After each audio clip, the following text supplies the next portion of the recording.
Welcome to Penrose Learning, where we make understanding easy. You should begin with charged earbuds and the Sony Headphones Connect app installed. This avoids interruptions. Once paired, keep the earbuds in the charging case and open the app. Navigate to the device page for your WF-1000XM4. This is where the factory options live. Make sure Bluetooth is active on your phone so the app can communicate. Starting here prevents partial resets and data corruption, and it prepares the earbuds to accept the initialize command cleanly.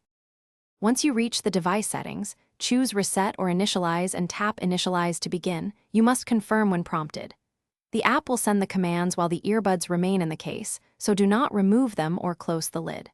The process can take 30 to 60 seconds. You will see progress in the app and the earbuds may flash. When finished, the app will report success. This clears paired devices and settings so the headphones return to factory state. After initialization, remove the WF-1000XM4 from your phone's Bluetooth list and restart the phone to clear caches.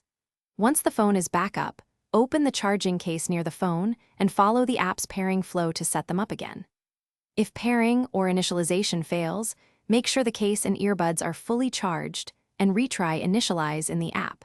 Reinstall the Headphones Connect app if problems persist. This retry fixes most software-side glitches and reestablishes a clean Bluetooth profile. Thanks for watching. If this was helpful, leave a like and consider subscribing. See you next time.